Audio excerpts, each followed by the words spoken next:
Hi అండి, నూరూరు నుంచి దోసకాయ టమాటో పచ్చడి ఎలా ప్రిపేర్ చేసుకోవాలో చూసేద్దాం. వీడియోని ఎక్కడ స్కిప్ చేయకుండా ఫుల్ వీడియో చూడండి. నా వీడియోని సబ్స్క్రైబ్ చేయండి, లైక్ చేయండి. ముందుగా మనకు కావాల్సినవి 2 దోసకాయలు తీసుకున్నానండి. నేను దోసకాయ ముక్కలు, పచ్చిమిర్చి గ్రీన్ కలర్లో ఉన్నాయి కాబట్టి నేను 5-6 తీసుకున్నాను. మనకు కావాల్సినవి ఏంటంటే పచ్చిమిర్చి, టొమాటో, కొత్తిమీర, 4 వెల్లుల్లి రెబ్బలు, 2 స్పూన్లు జీలకర్ర. ఇవైతే చాలా సింపుల్గా ఈజీగా మనం దోసకాయ పచ్చడి అనేది ప్రిపేర్ చేసుకోవచ్చు. ముందుగా మనం స్టవ్ ఆన్ చేసి కడాయి పెట్టి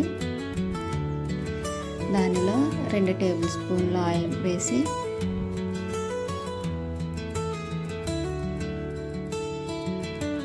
దానిలో జీలకర్ర,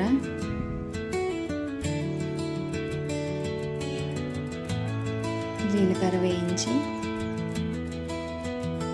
తర్వాత పచ్చిమిర్చిని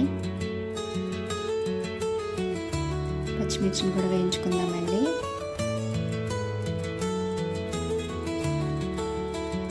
మనం దీన్ని మీడియంలో పెట్టుకొని వీటన్నిటిని ఫ్రై చేసుకుందాం.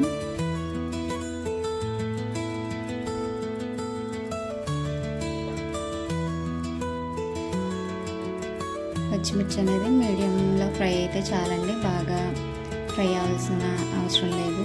తర్వాత దోసకాయ ముక్కలు వేసుకుందామండి. తర్వాత టమాటో ముక్కలు కూడా వేసుకుందాం.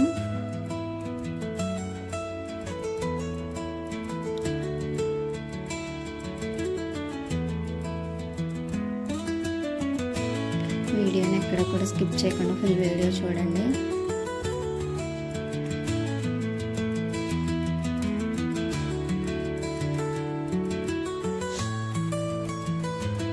తర్వాత కొత్తిమీర కూడా వేసుకుందాం.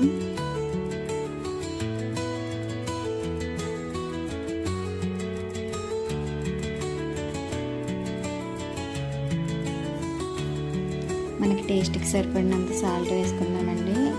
ఫస్ట్ అయితే కొంచెం వేసుకోండి, ఎందుకంటే సాల్ట్ వేస్తే ముక్కలు అనేవి త్వరగా మగ్గుతాయండి. దానిలో వెల్లుల్లి రెబ్బలు కూడా 4 వేసాను.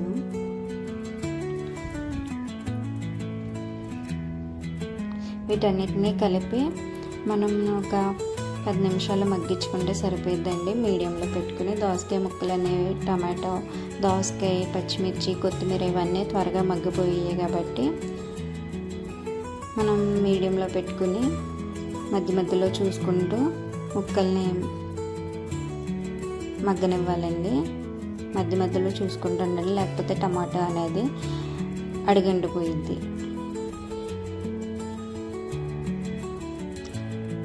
ఇట్లా ఈ విధంగా మగ్గితే చాలండి. మధ్యలో దోసకాయ ముక్కలు అనేవి కొంచెం పచ్చిగా తగిలితే మనకి పచ్చడి తినేటప్పుడు చాలా బాగుంటుందండి.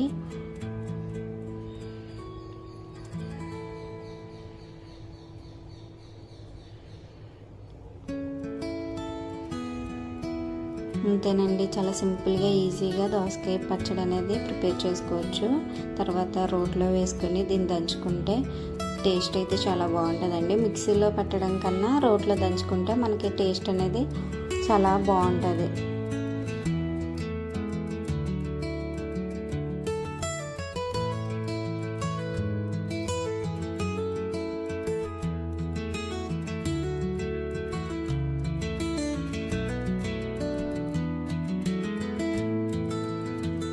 ఇలా ఈ విధంగా పచ్చడి అనేది దంచుకోవాలండి. చూడండి, నేను మీకు చూపిస్తున్నాను కదా, ఆ విధంగా మధ్యలో ముక్కలు ఉండేలా దంచుకుంటే రోటి పచ్చడి అనేది చాలా టేస్టీగా ఉంటుంది.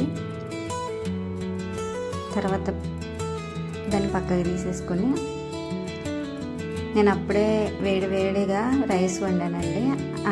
వండిన రైస్ దాంట్లో వేసుకుని తింటే చాలా టేస్టీగా ఉందండి.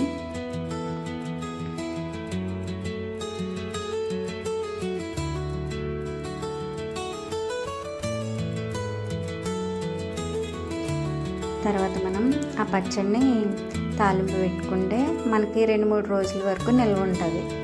పచ్చడి అనేది పాడవకుండా ఉంటుందండి.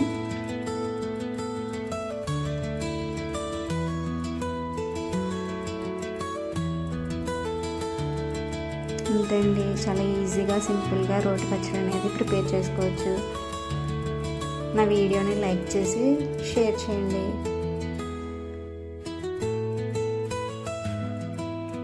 మీకు వీడియో నచ్చుంటే నా ఛానల్ని సబ్స్క్రైబ్ చేయండి. Thank you for watching.